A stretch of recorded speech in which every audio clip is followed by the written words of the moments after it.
शुरू करें।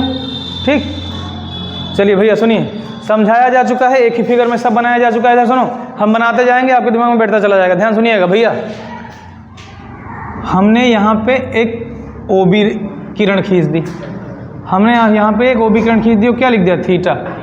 क्या लिख दिया? अब ध्यान सुनिएगा भैया, इस थीटा यानी कोण को बताने के दो तरीके हैं, लिखने के दो तरीके हैं। या तो लिखोगे थीटा बराबर, ठीक, और या तो लिखोगे कोण BOA बराबर। क्या करोगे? क्या कहोगे? या तो कहोगे कोण BOA बराबर, या तो कहोगे कोण AOB बराबर। जहां से शुरू हो, जहां पे खत्म हो और बीच वाला पॉइंट, उन तीनों को अगर लिखोगे तो सामने क्या लगाना पड़ेगा? कोण का निशान बनाना पड़ेगा। कोण का देखो चिन्ह है, कोण के निशान है, देखो ये बना कि नहीं था ना, तो कोण का निशान है, ये झुकाव का निशान है। समझ पाए? अब तुमको जैसे अच्छा लगे, चाहे तुम कहो AOB, चाहे कहो BOA और चाहे कहो थीटा, ठीक, तीनों सही हैं। अब ध्यान सुनिएगा, जब भी कभी कोण आगे लिख दिया जाता है तो जो बीच में लिखा होता है उसकी बात की, उस कोण की बात होती है। समझ गए? मतलब कहने का है ये है कि जो कोण O है उसको बनने के लिए दो बिंदु और काम कर रहे हैं। कौन कौन? B और A, तभी बनेगा, वरना बनेगा कहाँ? जैसे जो कोण O है उसको बनने में कौन कौन मदद करा रहा है? मतलब A से शुरू हुआ होगा और O पे कहीं झुकाव होगा और B पे ख़त्म हुआ होगा। समझ पाए? तो चाहे ऐसे लिखो, चाहे ऐसे लिखो, चाहे, और ये ना घबराना कि सर दाहिनी तरफ से लिखी कि बाईं तरफ से लिखी, चाहे जहाँ लिखो, बस ये नहीं कि OBOA लिख दो। OBOA कोण थोड़ा ना है, OBOA किरण है। क्या है? किरण है। समझ पाए? अब यहाँ पे अकेला थीटा है तो इसको हम ऐसे भी लिख सकते हैं, केवल थीटा भी लिख सकते हैं। समझ पाए? बोलो, अगर कहा जाए वो थीटा कौन सा है तो नाम बता देंगे, कोण BOA या AOB। याद रहेगा? बोलो, अब हम आगे की तरफ चलते हैं, ध्यान सुनिएगा। आज कौन दिन है? सैटरडे है। तो चलो भाई, ये हो मुद्दा, थोड़ी बात हुई, ठीक, person I have lot of मुद्दा, ठीक। सुने सर, ध्यान सुनो भैया। तो अब हमें क्या करना है? अब इसमें हम कोण के बारे में पता करते हैं। भैया एक बार बताओ, ये कोण 0 से ज़्यादा होगा कम होगा? 0 से ज़्यादा होगा। 90 से क्या होगा? जाम नहीं, काम। क्या? कम। तो थीटा की वैल्यू है 0 से बड़ी, 90 से छोटी, और नाम क्या पड़ेगा? न्यून कोण। बस ओके। बोलो, फिर हम अगले वाले जाएंगे, तीसरे चित्र पे जाएंगे। हमारे पास एक किरण ये होगी, दूसरी किरण हमारी ये होगी, लेकिन इस बार हमारी ये जो किरण है ये सीधी यहाँ पहुँच गई होगी, एक लंबवत होगी, यानी कि एक दूसरे के साथ 90 डिग्री कोण बनाएंगे। पहले वाली वहीं पे है, OA जहाँ है वहीं है, खाली खिसकी है तो कौन? OB है ना, OB किरण वहाँ पहुँच गई। कितने डिग्री का एंगल है? और जब 90 डिग्री का एंगल हो जाए और कोण एग्जैक्ट 90 डिग्री हो जाए, थीटा की वैल्यू क्या हो जाए? ठीक, चाहे ऐसे लिख दो थीटा बराबर 90 डिग्री, और चाहे लिख दो कोण BOA बराबर 90 लिख दो, और चाहे कोण AOB बराबर 90 लिख दो। तीनों में बात वही। अच्छा, समझ गए? चाहे लिख दो, चाहे लिख दो, और इनका नाम क्या पड़ेगा? समकोण। अभी देखना, ये जो समकोण लिखा है इसी से हम त्रिभुज भी बनाएंगे, तो उसका नाम पड़ेगा समकोण त्रिभुज। क्या पड़ेगा? अब एक बात बताइए, चलो हम बनाएंगे, वहाँ तो बनाएंगे ही बनाएंगे। बताओ, ये त्रिभुज है? ये त्रिभुज है? नहीं है। त्रिभुज है? त्रिभुज में 3 भुजाएं होती हैं। अब है? अब है? यस सर, क्योंकि एक भुजा ये वाली, एक भुजा ये वाली, एक भुजा, त्रिभुज हो गया।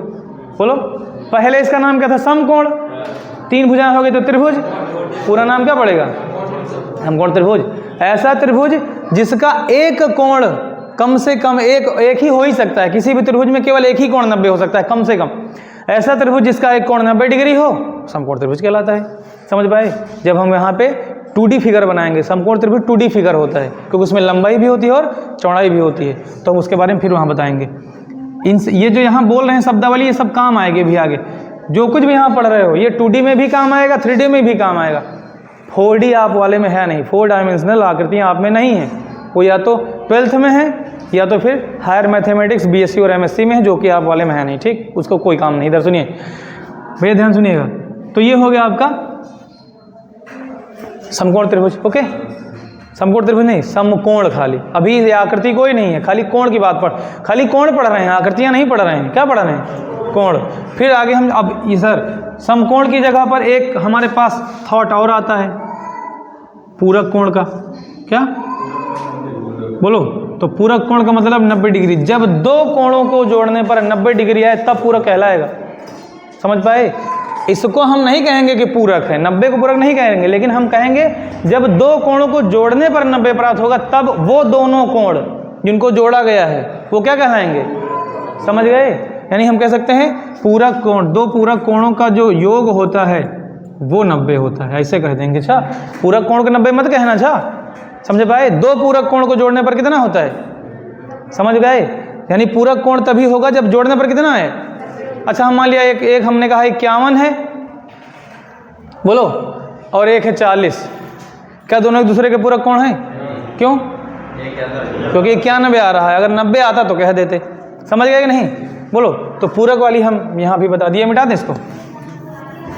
ठीक, फिर अगले में हम पहुँचेंगे और हमारी वो पहली वाली रेखा जहाँ पे है वो वहीं पे रहेगी, पहली वाली जो किरण है वो वहीं रहेगी। हम बना किरण रहे हैं, बाय मिस्टेक ध्यान से उतर जाता है कि रेखा कह देते तो कंफ्यूज मत होना। अच्छा, समझ लेना कि सही बोल रहे हैं, बस खाली लैंग्वेज अलग हो गई। समझा तो दिए ना होता क्या है, क्योंकि आदत में लोग किरण नहीं बोलते हैं, किरण को भी रेखा ही बोल देते हैं, तो हमारी आदत में भी वही आ गया है, तो निकल जाता है। पर समझ लीजिएगा कि किसकी बात हो रही है।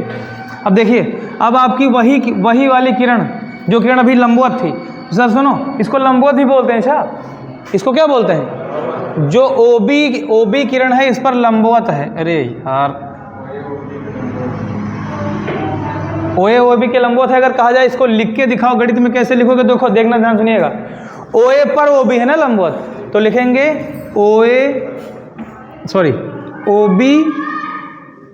ओबी लंबवत है ओए के। अच्छा, ये देखो लंबवत का, ये लंबवत का चिन्ह। अच्छा, ये लंबवत का चिन्ह है।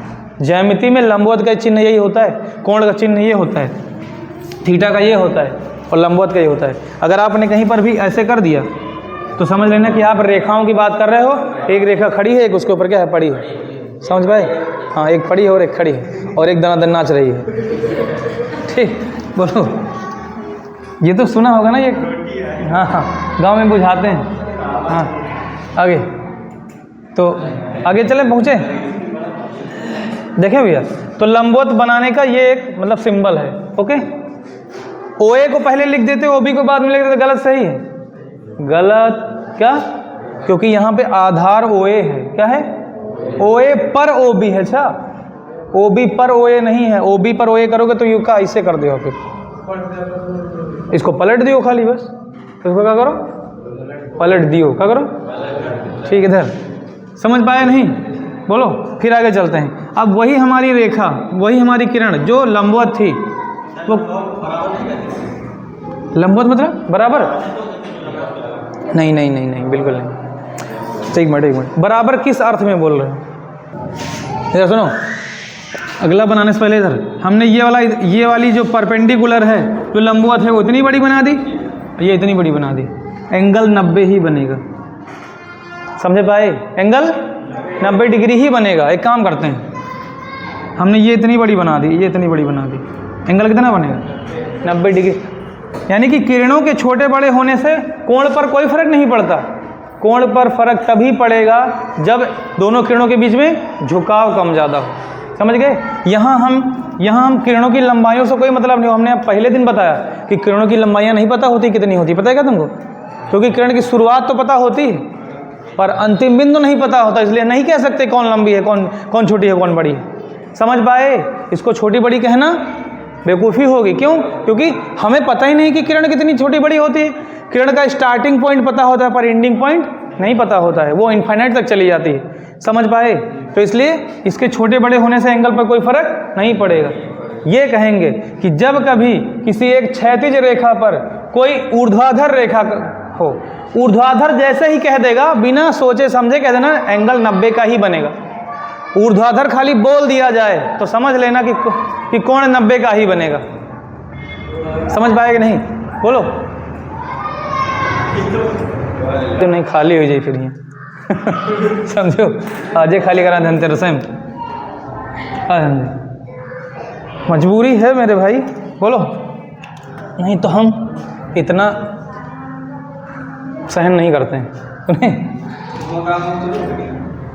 कहाँ यार भैया, बहुत प्रॉब्लम है, बताएंगे तुमको आराम से, तो देख लेते हैं, ठीक।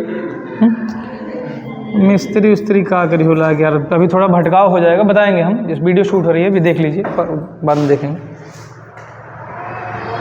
ठीक। सुनो, तो अब हम आगे जाएंगे और हमारी एक किरण जो है वो वहीं पे रहेगी, जहाँ पे है वो वहीं है। कौन सी? OA किरण जहाँ है वहीं है, वो कहीं नहीं गई। बदल रही है तो कौन? स्थितियाँ कौन बदल रही?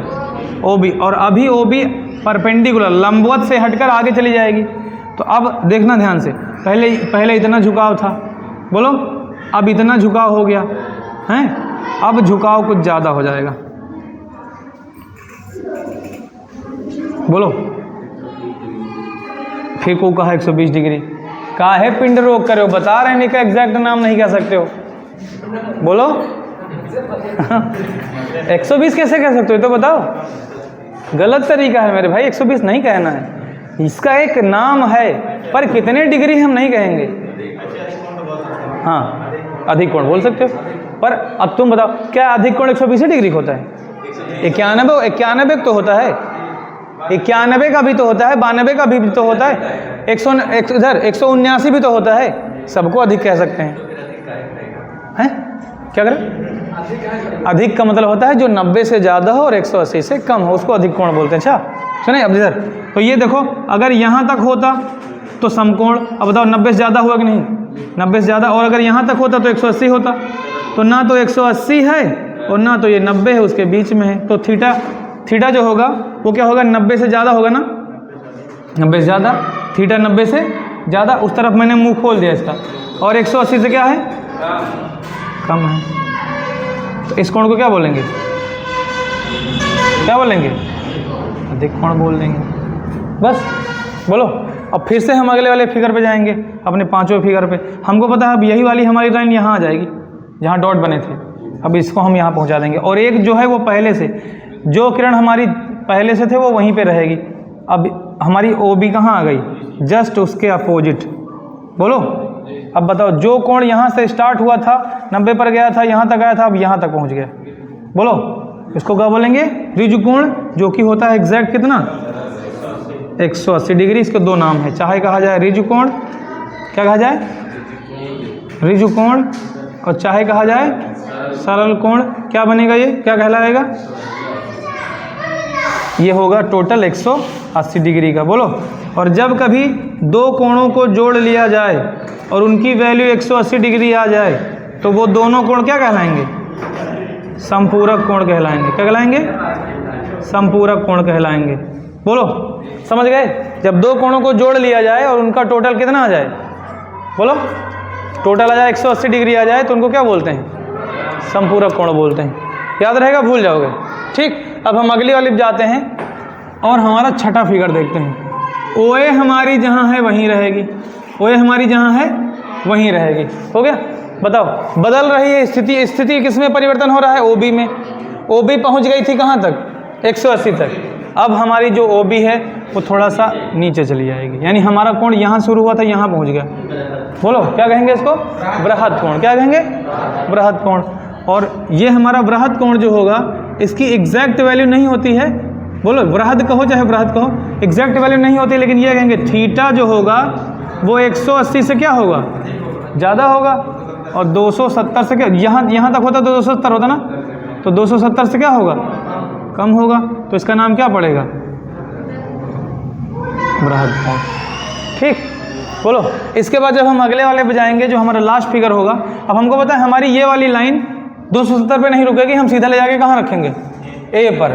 तो OA पहले से था ही था, बदलाव हुआ है तो केवल OB में, और OB यहाँ से, अभी यहाँ थी ना, अब OB जाके यहीं पे हो जाएगी फिर से। यानी कि हम इसको खाली दिखा रहे हैं, बस दिखाने के लिए हमने बना दिया इसे। हैं दोनों एक दूसरे के ऊपर, अच्छा हैं दोनों एक दूसरे के ऊपर, खाली हमने दिखा दिया है। बताओ, तो पूरा यहाँ से यहाँ तक घूम के गया, यहाँ भाई, यहाँ ऊपर को चिल्लाता भैया तो ये पूरा हो गया ना कंप्लीट, पूरा कंप्लीट हो गया। कितने डिग्री हो गया कंप्लीट पूरा? 360 डिग्री। और इसी को बोलते हैं संपूर्ण हो गया ना पूरा। तो कहेंगे संपूर्ण कोण। क्या बोलेंगे? संपूर्ण कोण कितना होता है? 360। संपूरक मत कहना भाई मेरे, संपूरक के, हाँ संपूरक के लिए दूसरा होता है। तो ये हो गया ओके। कोणों में परिवर्तन होने वाला लफड़ा हो गया ख़त्म। कर लीजिए, उसके बाद आगे चलते हैं, कुछ और बताते हैं।